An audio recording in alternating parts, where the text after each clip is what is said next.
Hey, welcome back to the channel. DIY Dad here, and today we are sitting in the very uncomfortable frunk of a 1981 Delorean DMC because I am going to replace the fuel level sender in this car using a novel version that I found from Gullwing Services in the UK. I'll take you through the process, so here we go.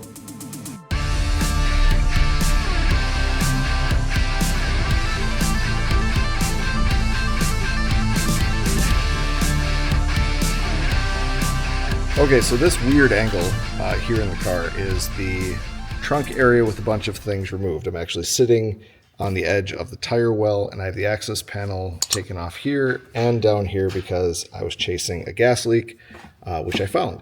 So this one I'll put back on, not necessary for this repair. You do have to remove this panel, and hopefully yours is not as abused as mine is from the previous owner.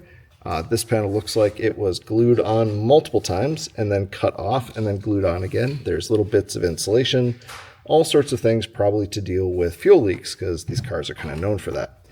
So there's a bunch of screws. You'll have some number of them. I have about 8 that actually work that go around this panel. You're going to take those off and pull that panel off, set it aside. That's going to give you access to your fuel pump. Mine is the GM style fuel pump, so if this looks different from yours, that's what you're seeing on here. I'll have a link down in the description to Chris Miles's kit for doing that swap if you're dealing with the stock fuel pump, which is prone to failure, especially with modern gas. This, though, is what we're looking for. This is the level sender for your fuel tank, and what this is a silver cylinder that drops down into the tank that has a float in it. And that float moves up and down based on your fuel level. That's as a signal to your dash, tells you how much gas you have. Now, the problem with that is those are known to fail, and they're known to be overly twitchy. So you accelerate, gas flows to the back of the tank, that thing drops way down, and suddenly it's telling your gauge that you have no gas. You hit the brakes, goes back the other way, and suddenly you're full again. So these things have been an issue kind of from the start. The replacement that Gullwing Services sells has a very similar looking top to it, but instead of a cylinder underneath, it has a modern style float and arm. So we're going to install this in place of the one that currently is in there, which means we have to pull the current one out. So there's a plug on the end. You're going to undo that. And then this has a simple collar that you unthread. Just turn this off to the left. I'm going to need 2 hands to do that.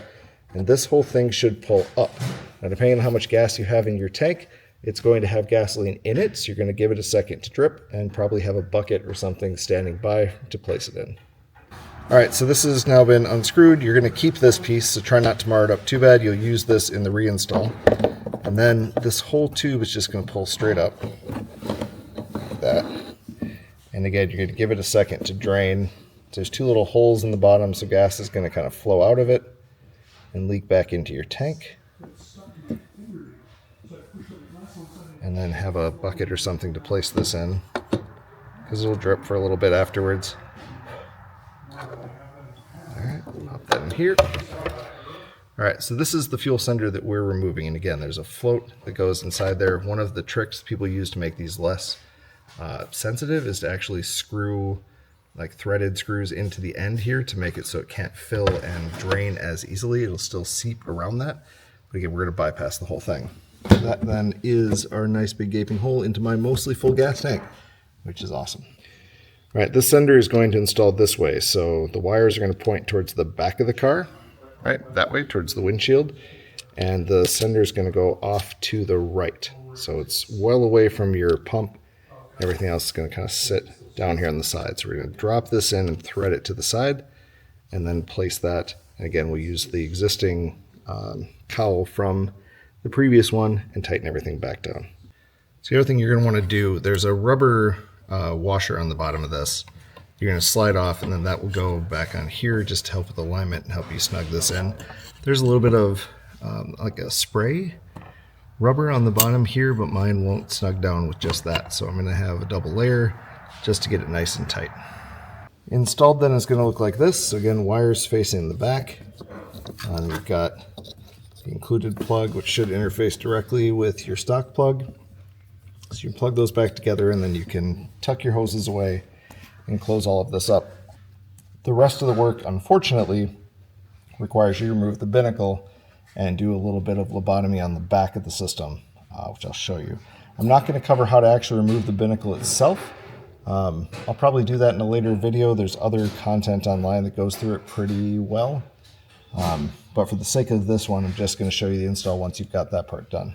Okay, binnacle's removed from the car. I've got it sitting face down on the ledge. Our next step then has to do with the logic box. This is the brain for the new sensor. It's what tells the gauge what to read and when your low fuel light should come on.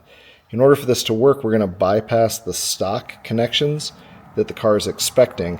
And if we do this right, the car won't know the difference. So looking at this, there are 4 wires with ring terminals on them. There's a 2-wire plug, the light, and then they supply the other side to this 2-wire plug as well.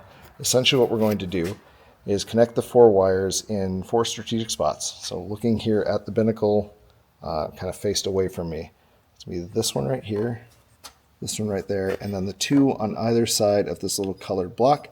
Mine's green, yours might be white or yellow, depending on the age of your car. So we're going to undo these. These are 8mm little bolts on the back, or nuts. So I'll pull these off, and I'll show you the connection of the wires, because it does matter which colors go where. All right, orientation on the wiring then. Going from left to right, you're looking at purple, green, black, and red.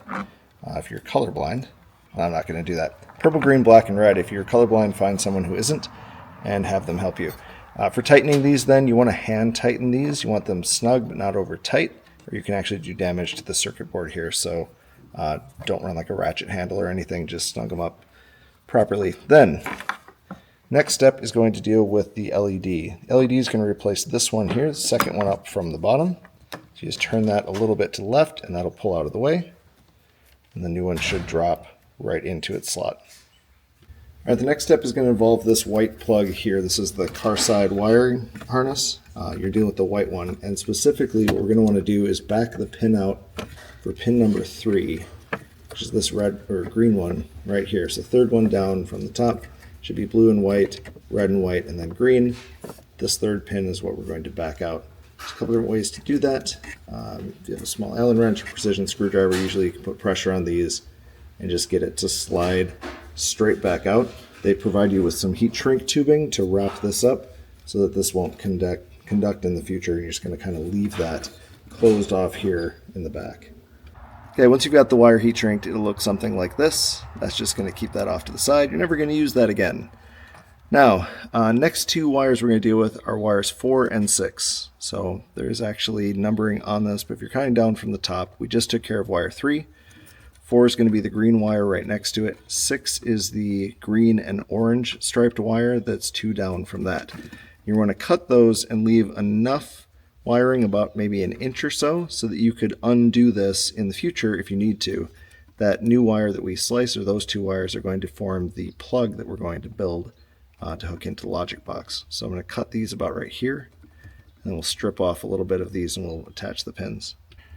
All right, once you've got those wires stripped back, you're going to use these supplied pin fittings and just crimp them on. I just used needle nose pliers, bend the little tabs down, hold them steady. It doesn't matter which order you use these in, either polarity is going to work. So put those in like that. These little yellow caps are going to slide over the end, and then when you push them into the back of the supplied plug fitting, they'll kind of seat themselves, and if everything goes well, you'll have a plug that you can connect to the other side of this cable from the logic box. All right, so for the next piece then, we're going to take those 2 wires that we cut, and they give you this little plug and these little pin connectors. I failed dramatically at installing these, and the wires just pulled directly out, but luckily I have a set of these wires, and I'm going to put a link to the type of plug that this is, because the female plug here, the male, is the exact same type as what ships on the back of your logic box. So I just used a couple butt connectors to splice these in, and I'm using this plug that already has those pins in it by somebody who is much more able to crimp them than I am, and that'll get plugged into the back of the box to this cord right here. Last step then is to figure out how you're going to secure the logic box. I think what we're going to do is zip tie it right to the back of this bracket, just to kind of hold it in place so it doesn't bounce and rattle while I'm driving. And then we'll plug these wires in, plug this back into the back of the dash, plug this guy back in, whole binnacle then gets reinstalled. All right, then for the logic box, it actually tucks very nicely right here on the side next to the binnacle. And a buddy of mine who's helping me work on this project found these little strips of Velcro that worked very nice to place on the side here of the circuit board. And that creates enough friction off this that it's not going to go anywhere. So shouldn't have to worry about it vibrating, shouldn't have to worry about it coming loose while we're driving, and everything will tighten down the way we want it to. Last steps then again, we plug this guy in, plug the two plugs back into the back of the dash here, and then everything gets reattached. Speedo cable gets rethreaded and reconnected. We should be good to go. So as you can see, everything is put back together. When it's all installed, it doesn't look like anything. So I'm going to show you the startup sequence on this. So here we are with the key in the off position. So you can see it's kind of resting just under half. So I'm going to turn the key to the on position, and you'll see what this does. So the gauge goes all the way down to 0. You're going to see the fuel light flash 3 times, and then it's going to slowly go up and calibrate inside itself on the level. Takes it just a few seconds, and then you'll be at the true level for your tank. Now, if your gauge moves very quickly, if you're seeing it jumping here, that means you have the wrong version of the firmware. It should move nice and slow, just like mine's doing right now. So there's an option to download the other version of the firmware. Gullwing Services is really good about kind of walking you through that process as well. So I've been driving with this product installed for about 3 days now, and I've had a chance to kind of get a feel for it, and it's darn impressive. I mean, I've gotten used to over the last 3 years, every time I hit the accelerator, my fuel gauge just diving for empty, and every time I hit the brakes, jumping up to full. Now it doesn't do that. It just runs smooth and normal. The other thing is my tank, I think I mentioned in the preamble, had some issues with the original gauge. I tried different senders, tried a bunch of other things, but essentially it never fully read full. And then when it said it was empty, like pegged on 0 with the light on, I still had like 7 gallons of gas in the tank. It's like it thought the tank was half the size that it was. That's not happening now. The measurement I'm getting off my tank is true from what I know of the fuel that's in the vehicle right now. Gauge is moving as I drive, but it's more like gradually descending as I'm burning fuel instead of reacting to the gas sloshing in the tank. And it feels far more accurate. Now, I'm of course nervous, right? I haven't had it long enough to need to fill, so I'm going to run it down to about 1/4 of a tank and then put gas in it and see kind of where we're at.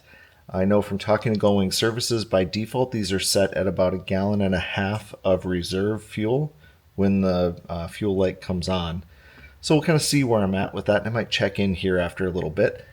Talking with them, however, they do or have made changes to that. So if you prefer a larger reserve or a smaller reserve, you can work with them and they'll custom set your logic box to understand what you're looking for in your gas tank, which is a really cool feature. The other thing of note in speaking with Gullwing Services, they do now ship the kit with a fully built plug. So the situation or circumstance that I had of having the pins and not being able to crimp them properly, that's not something you should see. You should see a plug with a pigtail just like the one I show in the video that I happen to have. That's now included with the kit. So the install will be a little bit easier for you. Other than that, the only other thing that I think I would recommend after speaking with them, when I placed my logic box next to the gauge cluster, that was very clean, made it very easy to reinstall the binnacle. It does mean, though, that if I ever needed to do a software update to that box, I would have to remove the binnacle. I don't assume or anticipate needing to make tweaks there, but if I did, it would be a little bit difficult to do. The other option would have been to allow the logic box to kind of drop down into the dash so I could get to it from underneath behind the knee pad. And then I could have secured it to one of the little connection points back there. That would allow me to get to that port, that USB-C port, to do firmware updates. So if you're anticipating wanting to tune this to your car or make changes to it, or you want to be able to download the latest version as there are updates to where that level send is, you might want to do that on your install instead of the way I did it. Either way is largely going to work. I have to take my binnacle off to fix some cracks in it in the next few months anyway. I might move the box at that point. So this then being the end of a DIY dad video, I of course owe you a dad joke. So, what did the escalator say when it broke? Nothing. It just stared. Right, remember, with any DIY project, most important step is just to do it. No one's going to see the flaws unless you point them out to them. For those of you in DeLoreans, hope you're doing what you need to do to keep your car safe and on the road. I will have a link, or I do have a link down in the description here to this particular product from Gullwing Services. I'm a big believer. I have a functioning gas gauge for the first time in 3 years, and that feels amazing. So check them out. They have other products as well. There's some trim pieces that they're working on to hide some of the connection points up here inside the doors. He's always looking to do updates of that nature. It is an owner. It's somebody in the UK who drives one of these cars and makes products for their own car and then sells them, which is very near and dear to my heart because that's what I'm doing on my Etsy store as well. That link's also in the description. All that being said, like and subscribe and do all the YouTube-y things, and we'll catch you on the next video. Take care.